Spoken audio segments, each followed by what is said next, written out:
This is Sanjeev from interviewbox.tech. Thanks for watching this video. So today I'm going to talk about Python's built-in operators and functions. So let's first create a file.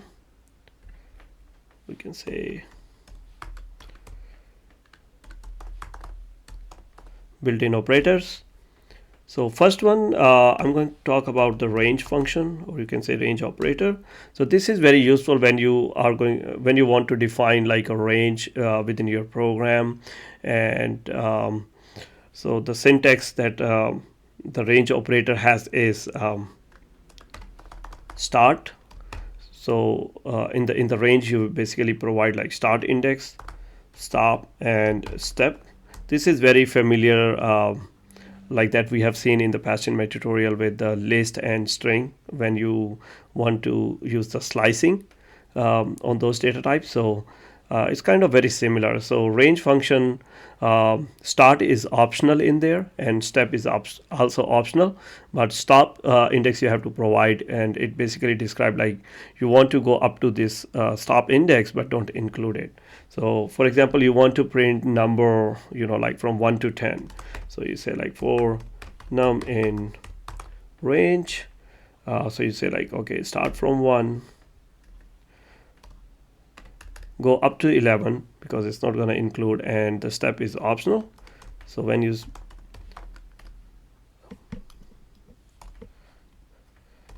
print number, so let's run this, and as you see, it basically print your number from 1 till 10.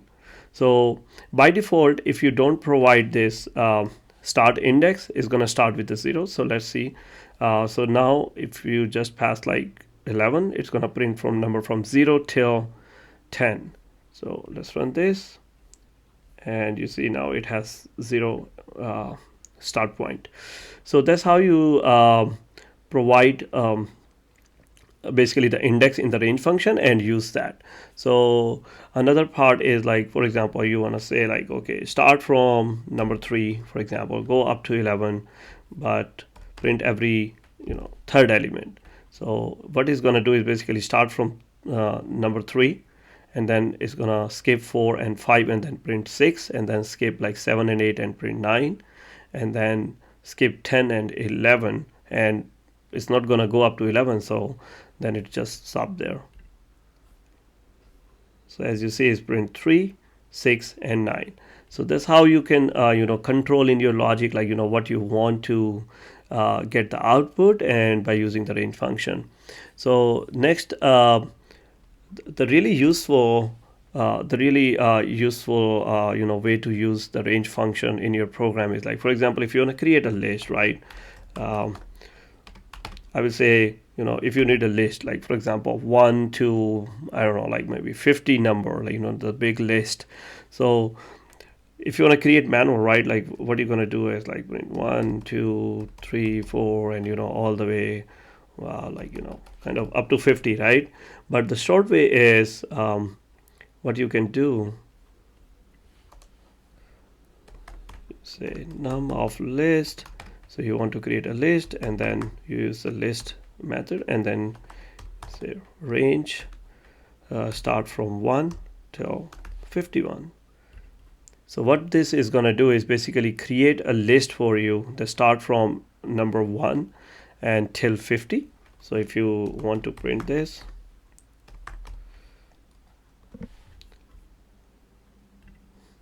and as you see, it's created the list. So that's like really useful, like in a just single line, you can create list, up to whatever the number you want. So that's the range function. Next, I'm going to talk about enumerate.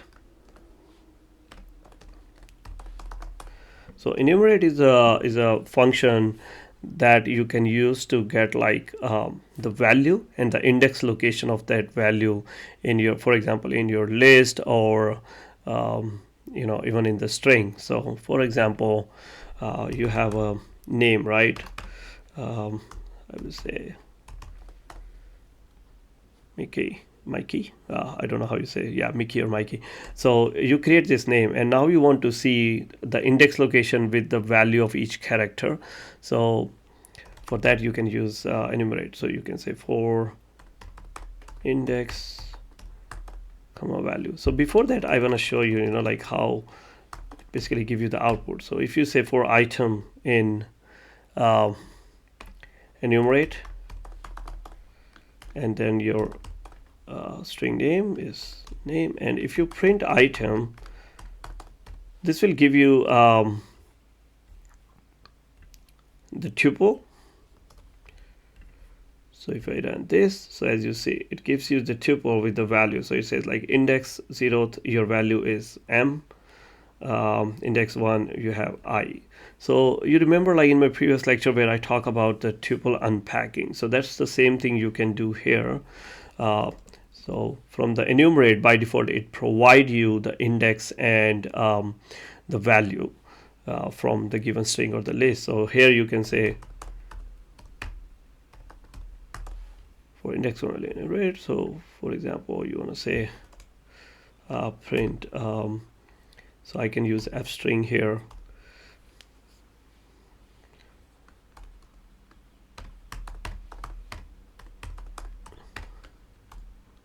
So what I'm going to do here, I say value is at index. So it will say, like m is at index 0, and then it say I is at index 1, something like that. So let's run this, and you see here. So m is at index 0, I is at index 1, so on. So that's how you can use the enumerate function to quickly get the index and value out of your given list or string. So that's really useful operator. Next, I'm going to talk about another built-in function that is called zip. So zip is basically, if you have given more than one list and you want to zip them together. So what it does is basically take first element from both lists or like all the list, whatever the number of list is given, and make a tuple and kind of bind together those values. So let's see in the example here. For example, if you have a list and for example, you say character is like A, B, C, and what you want to do is zip together those two lists. So you say for example item in zip of num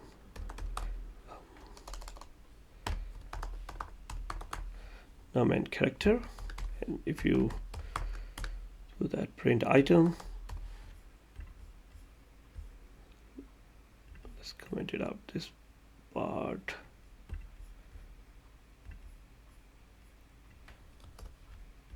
Okay, so what it's going to do is basically create a tuple like in an item, and 1 with A, 2 with B, and 3 with C. So let's run this, and you see here it created a tuple for you. And for example, you have somewhere that you want to create a tuple very quick by combining the two list items, so you can use zip method and create that. And if you want to further want to do something with the tuple, like for example tuple unpacking to use some kind of value, then you can do that part too.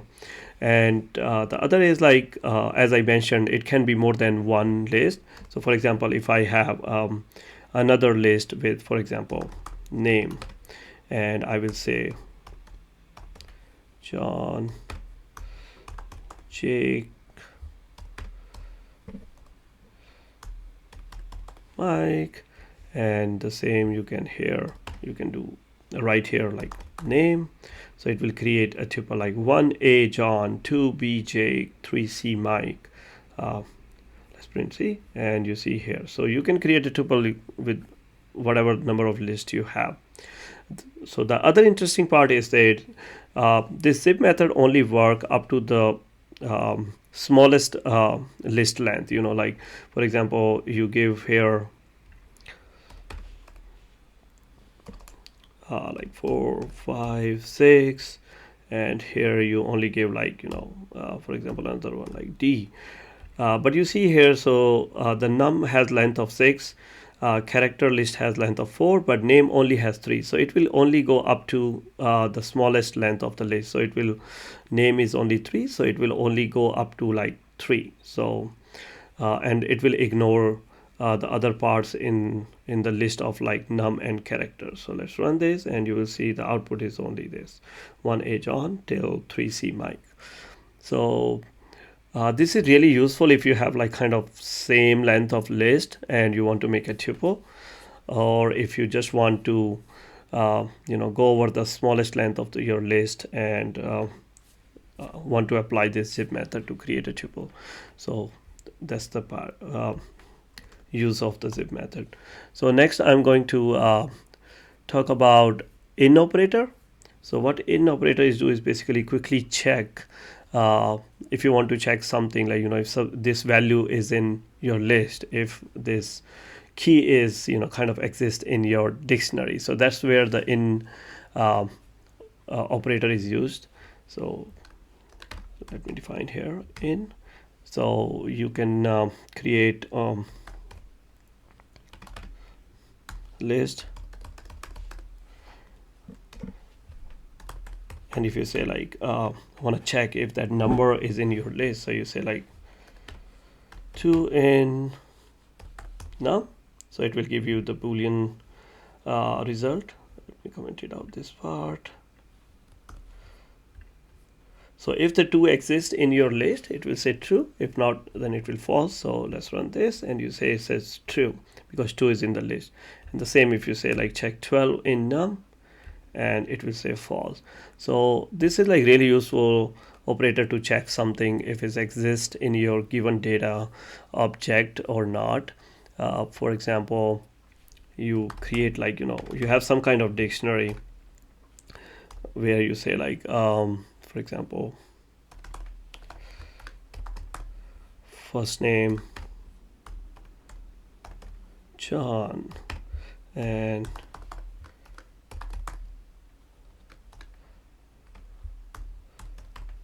last name Oliver, and you want to see if exists in your dictionary or not. So you say like print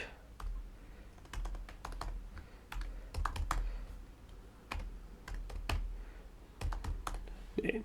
So for example, you have like created the big data set with the dictionary, and you don't know what are the values of a the person information is there for, like first name, last name, middle name, the age, or all the other data set related to a particular person. So you want to check if that is exist in your dictionary or not. So here when you will run and you are checking the first name key is in your dictionary. So let's run this, and it says true because first name is in there. But for example, you say like, check if the middle name is in there or not in your dictionary, and it says false. So middle name is not exist.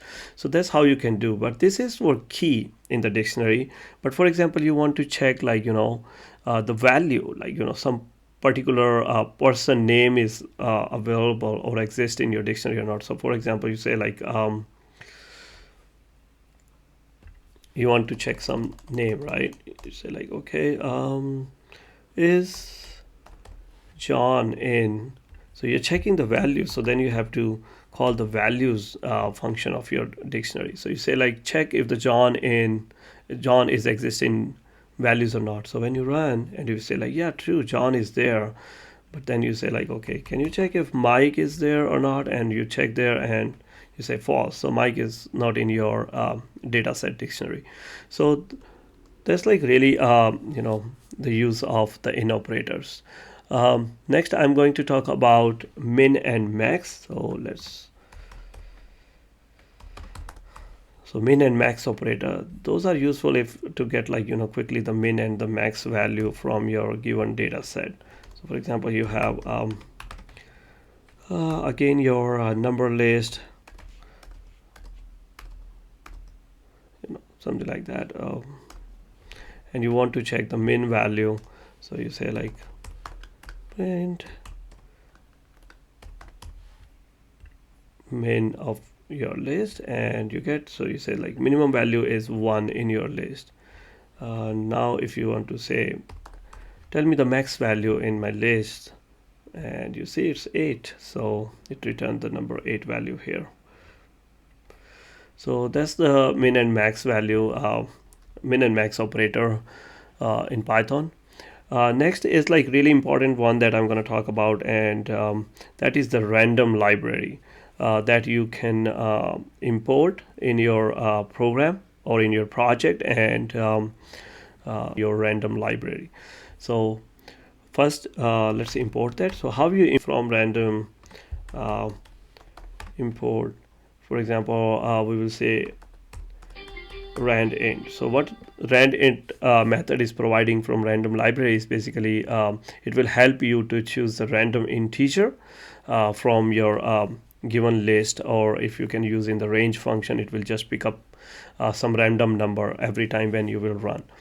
So let's start with that. How it's gonna use is, for example, you have one value defined like I, and then you say so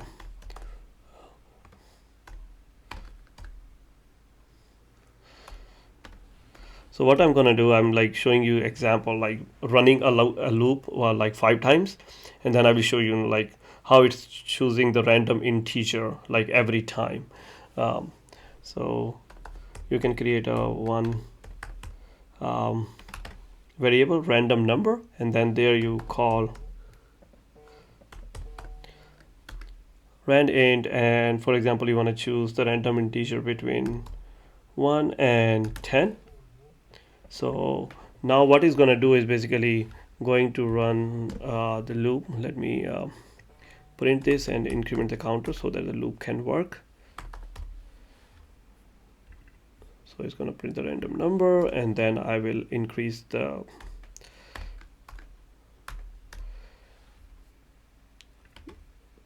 index so that it can go like in the loop. So increment the ith value, so I go from like 1 2 3 4 5. So that's how it's gonna do. So what it's gonna do is like first I is 1, it will go in the loop, and then it will call the randint function, pick up one random value, and so we are printing that random value here. Sorry for the typo. And then increment the counter for I, and then go back again. So let's run this and see what are the random number is generated. Okay, so as you guys can see, it's picking like 2 1 7 4 10. So that's how it's generating the random number. So the next functionality or the methodology that is provided by the random library is choice. So let me import that from random. I will say import choice. So what choice is basically do is you have given like some data set, and then whenever you call the choice method on your data set, it will randomly pick like one of the choice for you. So for this, for example, I would say, so again I'm putting this in a loop. So this time I'm going to use the like for loop. I already showed you the example like how you can use like a while loop in there. So here you say for num in range, for example, you say again 5. So it's going to run from 0 1 2 3 4. So that's how the range function. So from there you can choose your value. So for example, I create a name again like John, Mike, Jake, Sanj. So I create this, and then I'm gonna run the loop 5 times and then pick up every time like the different variable. So we say like,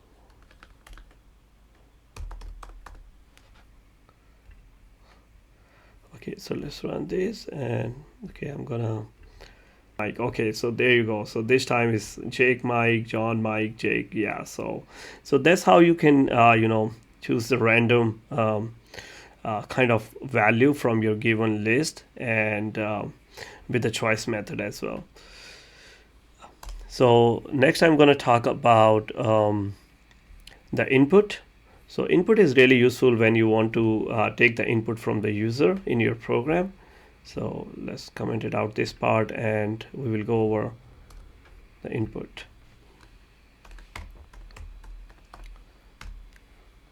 So in the input, when you take the input, it comes in the string format. So if you want to get other data type from the user, you have to typecast.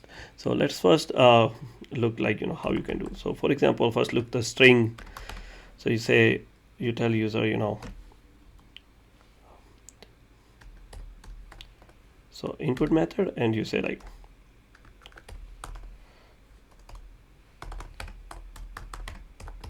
enter your name, and then you're getting that value in variable name. And for example, you want to do print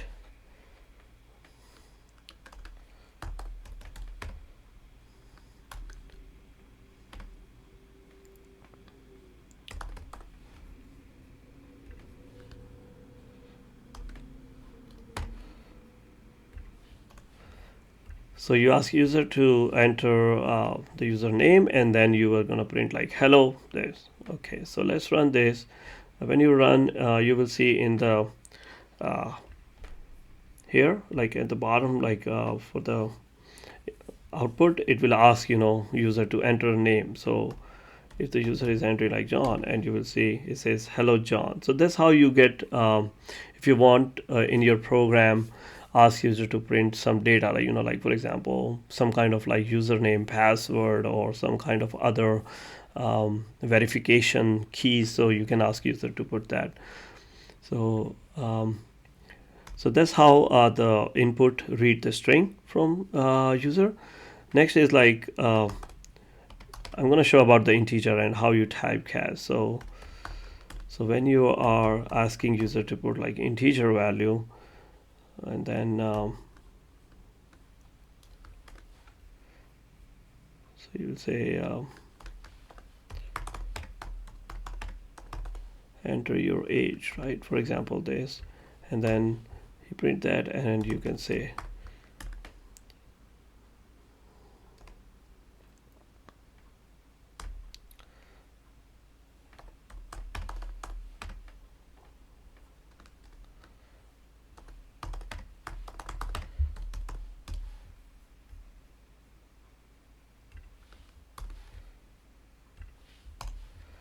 okay. So you ask user to put the age, and then the user enter the age, and then you say like, oh, okay, you are this years old, right? So let's run this and see. So first enter the name. For example, he says John. So he says, hello John, enter your age, and he says 53, and say like, you are 53 years old. Great.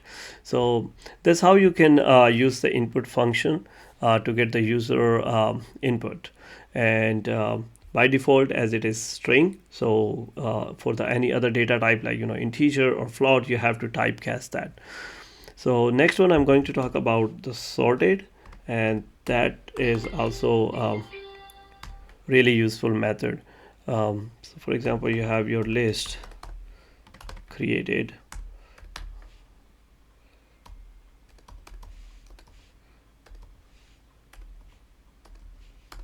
something like this. You want to do is you want to sort your list, and for that you say like, okay, so you want to print that and sort it off my list. So when you will run this, let me comment it out this part here, so that our program don't halt there to ask us for the input. So let's run this, and you see it basically sorted out your list. So that's the sorted method is really useful when you want to quickly sort your data set. And so that's all from the today's tutorial. And if you like this explanation about all the built-in Python operator, please like my video. And so thanks again for watching my video, and I will looking forward to see you guys in my next tutorial. Thank you, and yeah, have a great day.